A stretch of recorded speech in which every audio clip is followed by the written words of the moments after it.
રાજ્યમાં 7 દિવસ હળવા વરસાદની હવામાનની આગાહી. નવસારી, વલસાડ, તાપી, ડાંગમાં ભારે વરસાદની આગાહી. દમણ, દાદરાનગર હવેલીમાં ભારે વરસાદની આગાહી. 16 થી 17 ઓગસ્ટે રાજ્યમાં ગાજવીજ સાથે વરસાદ પડશે. Upper air cyclonic circulation system સક્રિય થશે. અમદાવાદ અને ગાંધીનગરમાં હળવા વરસાદની આગાહી. વડોદરાના શિનોરમાં 10 દિવસ બાદ વરસાદ. શિનોર, દામાપુરા, માલસર ગામમાં વરસાદ. શિનોરના રસ્તા પર વરસાદી પાણી વહેતા થયા.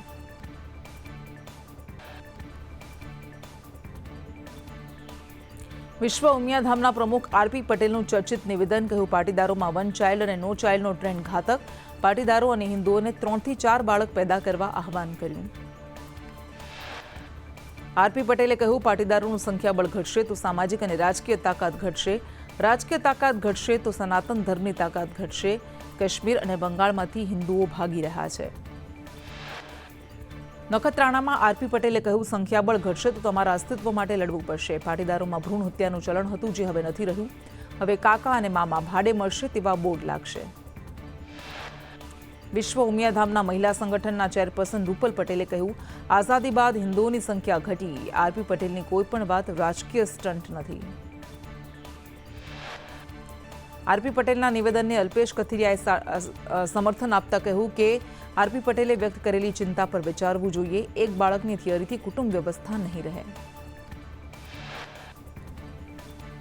આરપી પટેલના નિવેદન પર લાલજી પટેલની પ્રતિક્રિયા. પાટીદાર સમાજ વેલ એજ્યુકેટેડ હોવાથી વધુ બાળકો પેદા નથી કરતા. દીકરીઓ ભણેલી હોવાથી 1-2 બાળકો રાખે છે. બાળકો વધારવાથી સત્તાની અંદર ભાગીદારી વધુ રહેશે. આરપી પટેલના નિવેદન પર પરસોત્તમ પીપળિયાની પ્રતિક્રિયા. કહ્યું, 3-4 બાળકો કરવાથી રાજકીય તાકાત નથી વધતી. પાટીદાર સમાજની વસ્તી ગુજરાતમાં વધારે. આરપી પટેલની વાત સમાજને ગેરમાર્ગે દોરનારી છે. આરપી પટેલના નિવેદન પર દિનેશ બાંભણિયાની પ્રતિક્રિયા. કહ્યું, આરપી પટેલના નિવેદન સાથે આંશિક રીતે સહમત. વર્તમાન સામાજિક વ્યવસ્થામાં 2 બાળકો જરૂરી. વધારે બાળકો હોવા જોઈએ તેવું હું નથી માનતો.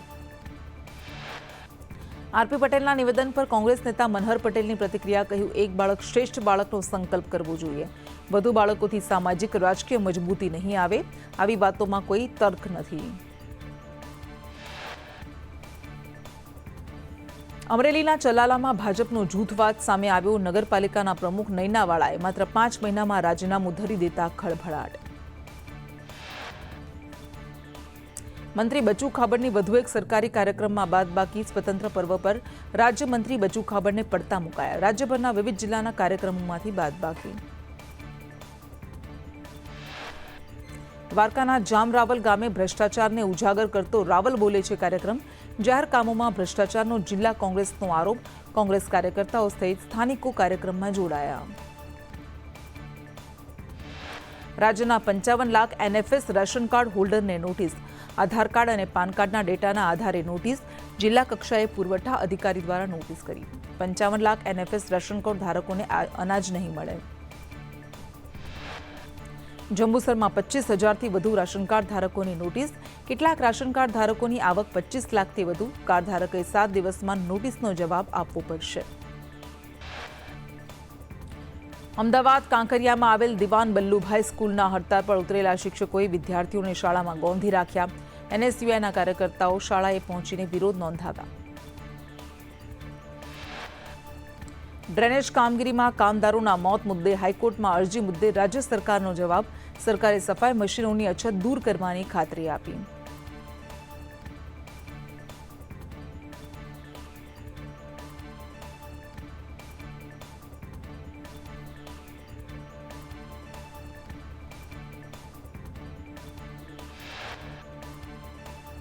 પાલનપુરના ખેમાણા ટોલ ટેક્સમાં માફીની માગને લઈ પ્રોજેક્ટ મેનેજરે નિવેદન આપતા કહ્યું કે 5 કિલોમીટર સુધી આવતા ગામના લોકોએ પાસ લેવાનો રહેશે. ટોલ માફીની કોઈ જોગવાઈ નથી.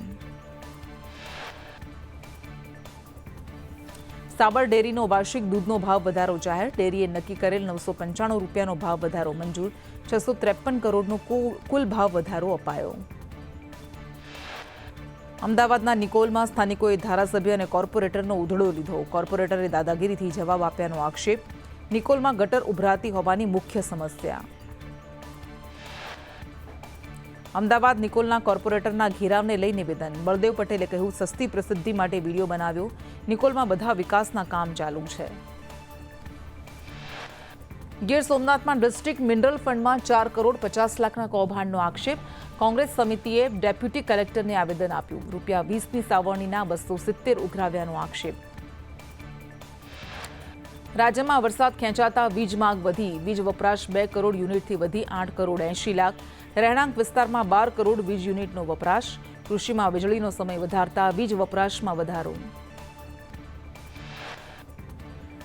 અનામત કેટેગરીમાં એડમિશન ન મળતા અમદાવાદ સેન્ટ ઝેવિયર્સ કોલેજમાં એનએસયુઆઈના કાર્યકર્તાઓએ નોંધાવ્યો વિરોધ. એસસી, એસટી, ઓબીસીના વિદ્યાર્થીઓને પ્રવેશ ન આપતા વિરોધ.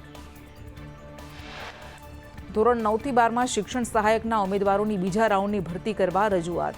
અગાઉ 9,700 જગ્યાઓની ભરતી બહાર પાડી હતી. હજુ પણ 3500 જગ્યાઓ ખાલી હોવાનો દાવો.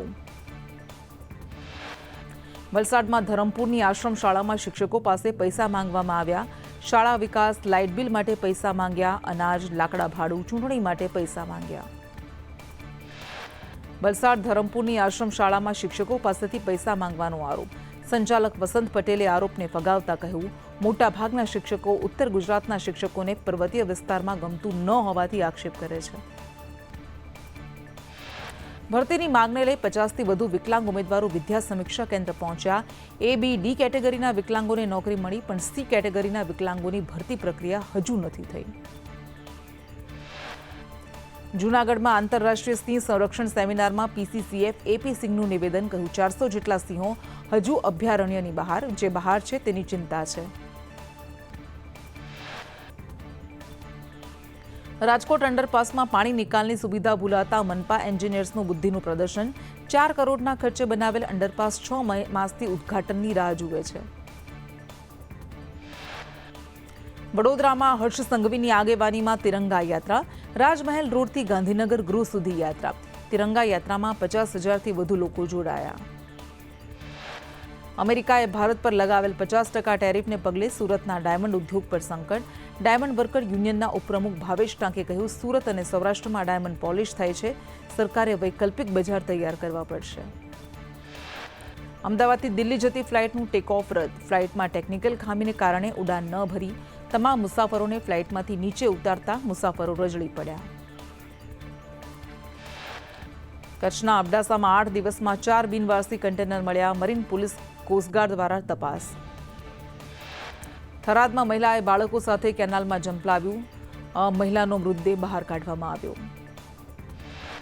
આણંદના પેટલાદમાં 12 વર્ષનો કિશોરનું તળાવમાં ડૂબી જતા મોત. ફાયરની ટીમે કિશોરના મૃતદેહને બહાર કાઢ્યો. વડોદરાના ડભોઈમાં યુવાન નદીમાં ડૂબ્યો. બનૈયા ગામની ઢાઢર નદીમાં નહાવા ગયો હતો યુવાન. સાબરકાંઠાના પ્રાંતિજના નબીરાએ સ્કૂલ પાસે બેફામ કાર ચલાવી 5 વાહનોને અડફેટી લીધા. 2 એક્ટિવા, 2 કાર અને પિકઅપ વેનને ટક્કર. વડોદરામાં નવલખી મેદાનમાં સ્ટંટબાજોએ જોખમી સ્ટંટ કરી સીન સપાટા કર્યા. 4 કાર સાથે સ્ટંટ કરી વિડીયો ડ્રોનથી શૂટ કર્યો. મોરબીમાં પૂર્વ એમએલએના પુત્રવધુ જુગાર રમતા ઝડપાયા. પૂર્વ એમએલએ પરસોત્તમ સાબરિયાના પુત્રવધુ જુગાર રમતા ઝડપાયા. મહેસાણાના વિજાપુરમાં પત્રકાર પર હુમલો કરનાર દિનેશ પટેલના 3 દિવસના રિમાન્ડ. ભેળસેળ માફિયાઓએ કર્યો હતો પત્રકાર પર હુમલો. રાજકોટમાં મંદિરોને ટાર્ગેટ કરી ચોરીને અંજામ આપતી ટોળકી ઝડપાઈ. ચોરીને લૂંટ અને અંજામ આપતા 3 લોકોની ધરપકડ કરાઈ. નવસારી પોલીસે સુરતમાંથી ચીખલીગર ગેંગને ઝડપી. 3,44,000ના મુદ્દામાલ સાથે 4 ઝડપાયા. ભાવનગરના બંદર વિસ્તારના લૂંટ કરનાર આરોપીનું રિકન્સ્ટ્રક્શન કરાયું. શ્રમિકને માર મારી લૂંટ ચલાવી હતી. સુરતના અડાજણમાં 2 ઈસમોએ જૈન મંદિરમાંથી કરી ચોરી. મૂર્તિ પર લગાવેલ આભૂષણની ચોરી કરી. અમરેલીના જાફરાબાદમાં તસ્કરોએ ઘાતક હથિયાર સાથે 8 મકાનમાં ચોરી કરી. લુણસાપુર નજીક સિન્ટેક્સ કંપનીની કોલોનીમાં તસ્કરોએ હાથફેરો કર્યો. તહેવારને લઈ સુરત પોલીસે 75થી વધુ આરોપીઓની અટકાયત કરી. હત્યા, એનડીપીએસ, મારામારી કરનાર આરોપીઓની અટકાયત.